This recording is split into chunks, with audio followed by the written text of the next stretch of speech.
صل على سيدنا ومولانا محمد وعلى سيدنا. میڈیا پر بڑی رواں دواں ہے، میں اس کو آسان لفظ میں بیان کروں کہ سیدہ کائنات، ایک مولانا صاحب نے یہ کہا کہ سیدہ کائنات سلام اللہ علیہا جناب ابو بکر صدیق کی بارگاہ میں جا کر انہوں نے اپنا حصہ فدق باغے فدق کو مانگا. ان کا مانگنا جو تھا یہ غلط تھا، وہ خطا پر تھی، انہیں نہیں مانگنا چاہیے تھا. یہ مولانا صاحب نے کہا، ان کا جملہ تھا، ان کا ایمان تھا، یا جو بھی تھے، انہوں نے غلط کہا. کیا کہا؟ اونچیاں بولو. کیا غلط کہا، بالکل غلط کہا. ہم اہل سنت کے ہر علماء کی عزت کرتے ہیں، ان کا ادب کرتے ہیں، لیکن ادب وہیں تک ہے کہ جب یہ اپنے مالکوں کو نہ بھوکیں. جب کوئی اپنے مالک کو پڑ جائے تو اسے معاف نہیں کیا جاتا. بس ایک حد ہوتی ہے ادب کی، احترام کی، اور جب آدمی حد کراس کرے تو پھر اس وقت ادب ختم ہو جاتا ہے. تو انہوں نے کہا کہ یہ وہ ان کا مانگنا غلط تھا. اب کیا ہوا، یہ ردیت ہے، اور ردیت کے اندر آدمی پھر توازن سے گزر جاتا ہے. اب ہمارا عقیدہ سن لیجئے، میں اس بحث پر نہیں پڑھنا چاہتا ہوں اور نہ ہی کوئی دوسری بات کا. ہمارا عقیدہ کیا ہے؟ سیدہ کائنات نے جو حق مانگا باغ فدق کا، کس سے مانگ رہی ہیں؟ خلیفہ اول حضرت ابو بکر صدیق رضی اللہ تعالی عنہ. ابو بکر صدیق رضی اللہ تعالیٰ عنہ سے انہوں نے جا کر حق مانگا. اس پر ہم بعد میں بحث کریں گے کہ یہ جو روایت مانگنے والی ہے یہ کتنی ثقہ ہے، کتنی مستند ہے. اس پر ہم بعد میں بات کریں گے. ہم پہلی بات یہ کریں گے کہ جب وہ مانگ رہی تھی اور ابو بکر صدیق کی عدالت لگی تھی، وہ سن رہے تھے، اس وقت سیدہ کائنات حق پر تھیں. اونچا بولو یار، ڈر گئے ہو تسی؟ مسئلہ میں بیان کر رہا ہوں. وہ حق پر تھیں اور خطا پر ابو بکر صدیق بھی نہیں تھے. یہ ہے اہل سنت کا عقیدہ. اہل سنت کا عقیدہ یہ ہے. انہیں پتہ کی گل ہے، میں نکا جا بندہ ہوں، میں نے عقیدہ پتا ہے، وہ بڑے بندے انہیں نہیں پتا. سوچنے والی گل ہے، اسی تو انہوں نے علم دے برابر نہیں.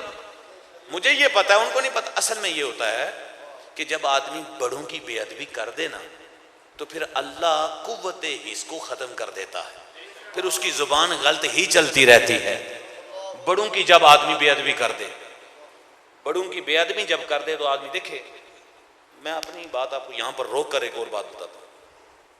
لو جی، میں اس مسجد میں امام ہوں، 20 سال ہو گئے مجھے، سارے لوگ مجھے آپ جانتے ہیں، پھر بھی میں محفل میں آیا جی، مجھے آپ میرے ہاتھ بھی چومتے ہیں، پیار بھی کرتے ہیں. کوئی آپ سے یہ نیوٹرل اگر پوچھے کہ یہ جو ہاتھ آپ اپنے پیر کے، اپنے امام کے، اپنے خطیب کے چومتے ہیں، اس میں کیا فائدہ ہے؟ دنیاوی کوئی فائدہ؟ اس نے کوئی آپ کو پیسے دینے؟ آپ نے کہنا نہیں یہ ثواب کا کام ہے. آنکھوں گے یہ نہیں، ثواب کا کام ہے جی. سادات کے ہاتھ چومنے چاہیے، پیروں کے ہاتھ چومنے چاہیے، یہ ثواب کا کام ہے. دنیا میں جتنے پیر اکٹھے کر لیں، سادات اکٹھے کر لیں، ان کے ہاتھ چومنا، ان کی خدمت کرنا، ان کے جوڑے اٹھانا، انہیں کھانا کھلانا، ان کے ساتھ تعاون کرنا، یہ تو ہوا اجر کا کام. کیا ہوا؟ اور سارے پیروں کی خدمت ایک طرف تو نبی کی خدمت.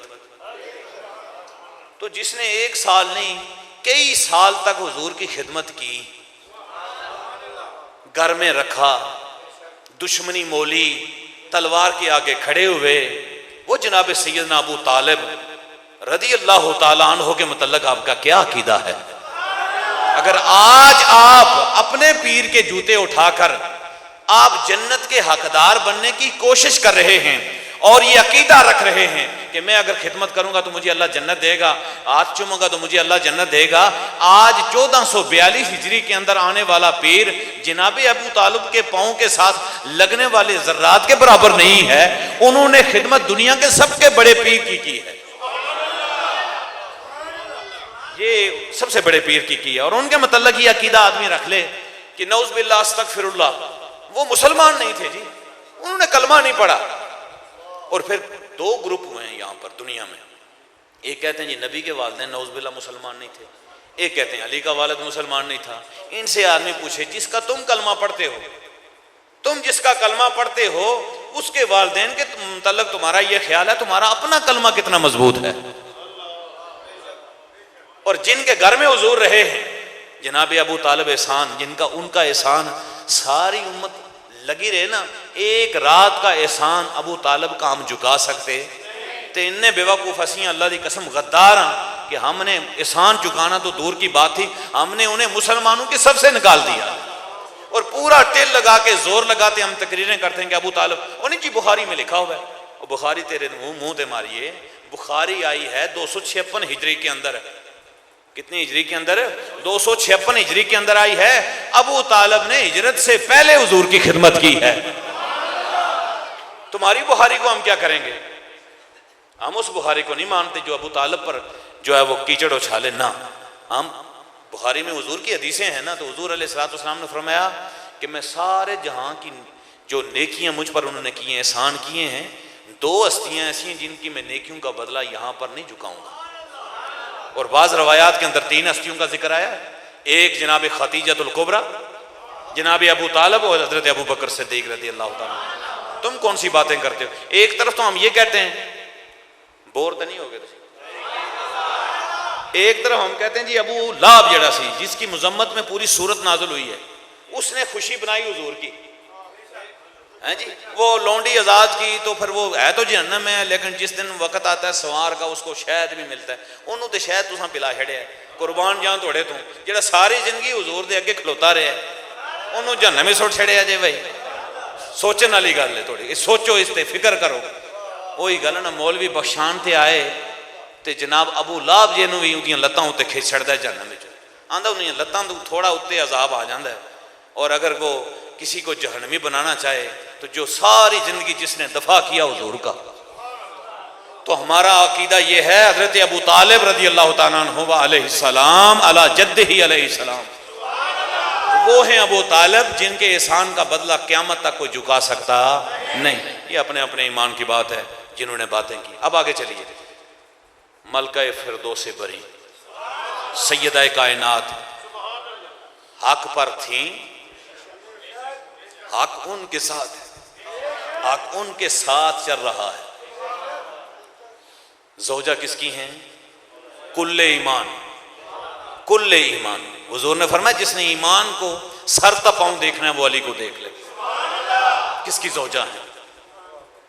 اور ایک اور بات ہوئی ہے، یاد رکھیے، جب ہم تقابلی جائزہ کرتے ہیں نا میرے دوستو، ناراض نہیں ہونا، اس وقت بڑا نقصان ہوتا ہے. تقابلی جائزہ سمجھتے ہیں نا؟ میں ابو بکر صدیق کی شان بیان کروں تو مولا علی کو اٹیک کروں، مولا علی کی شان بیان کروں تو ان کو اٹیک. یہ ہوتا ہے تقابلی جائزہ. یہ ہمارے مسئلے کا مزاج نہیں ہے. ہمارے مسئلے کا مزاج ہے جس کی بات ہے ڈنکے کی چوٹ پہ کریں. ابو بکر کا دین ہے تو بندہ ٹکا کے انہوں نے گل کرے. پوری مسجد جناب ابو بکر دے نعرے نال گونجے تو جدوں علی دی گل ہوئے تو علی دی گل ہوئے گا. یہ دونوں چیزوں کو غلط ملت کرنا اہل سنت کا مزاج نہیں ہے. اس بات کو لے لیں، ایک آدمی نے کہا کہ جی وہ خطا پر تھی، نعوذ باللہ، استغفر اللہ، نقل کفر نہ باشد. ہم تو یہ بات زبان پر نہیں لاتے، ہمیں تو ان کے صدقے میں اللہ ہماری خطائیں معاف کرے گا، وہ تو ہماری خطائیں معاف کروائیں گی. اور ہم اتنے زبان ہماری لمبی ہو گئی ہے کہ ہم ان پر زبان درازی کریں. اللہ ہمیں ایسی زبان نہ عطا فرمائے. تو انہوں نے یہ بات کی اور پھر آپ نے سنا کئی لوگ یہ باتیں بھی کرتے ہیں کہ جناب حضرت ابو بکر صدیق کے ساتھ سیدہ کائنات ناراض تھیں اور ساری زندگی ناراض نہیں. غلط بات ہے، جھوٹی بات. کیا ہے؟ جھوٹی بات ہے. کوئی مستند کتاب اس کا حوالہ نہیں دے رہی. جو کتابیں حوالہ اس کا دے رہی ہیں وہ تاریخ کی کتب ہیں، اور دوسری طرف احادیث کی کتب اس کا مستند حوالہ کہیں نہیں مل رہا کہ وہ ناراض ہوئیں، بلکہ راضی ہوئیں. اور قوی دلائل کے ساتھ، سکہ دلائل کے ساتھ یہ بات ثابت ہے کہ سیدہ کائنات کا جنازہ جناب ابو بکر صدیق رضی اللہ تعالیٰ نے پڑھایا ہے.